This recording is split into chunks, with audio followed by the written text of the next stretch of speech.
Okay, since it's snowing outside and it's a snowstorm, I decided I'd take you in the grow room. And how I have it set up, let's just get into it, shall we? Okay, so there's multiple tables everywhere and shelving. Grow lights set up. I slowly move them up. These are on bars that I can move up. These ones are on wire that I can take and move and change all around. Now this is one of my full trays. These are what plug trays look like for different plants. Some of these have been transplanted into these plug trays. And some of them don't look super happy. Here, let's go over here. Some of these don't look the happiest after being transplanted. They've only been transplanted 2 days ago. And actually they're perking up not bad. I'm not unhappy about it. But what happens for them is we stress their little roots. I'd done a video of the actual transplanting.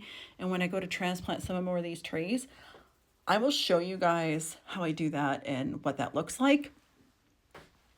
But yeah, see, this is how they're growing in here. And one of the things I like about using the shelving is it's a better use of space. This was brought in makeshift because of the cold snap that's come in. Man, I gotta stop using them. Anyway, was set up in here as a quick safety for them to, after being transplanted, to come inside where it was warm. So I didn't have to transplant the greenhouse just yet. Even though the greenhouse is insulated, has a heater, and all of those things, there can still be wind that gets in. It's a lot of fuel to burn to heat it. And if I can keep them in the grow room for a little bit longer, like looking like 6 more days until the cold snap goes away, then everybody will get transported out to the greenhouse. And I might this year as something different. I might transplant and bring back in some of these guys that have been in here for a long time to root in their natural, in their original, not natural, their original starting place. It'll be less of a shock to their system. It's the first year that I've kind of done this. Normally I do this all and they get to stay out in the greenhouse after leaving the grow room. This is the first year that I've done it this way, and I'm finding that the recovery rate on them is much faster. And it makes sense because the type of lighting from a grow light is very different than the light in the greenhouse.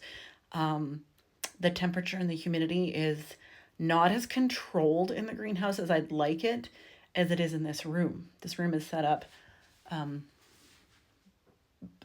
way more effectively for growing than the greenhouse in the early season. Even though I've done extra insulating and gotten new heaters and whatnot for the greenhouse, this grow room being smaller in size and having grow lights, not just sunlight and then there'd be cloud and filtered, it does change everything. So this is just a little makeshift grow room that I have set up here that works extremely well for me. It's just a small bedroom in the house, and the plants are loving it. And the startup cost of setting up a room like this is not too much. I will probably next year get a few more shelving set up to keep them up here if I do like the way this turns out from the transplanting and then slowly migrating them into the greenhouse themselves. So we'll see how that goes. But that's for today. Thanks for following along.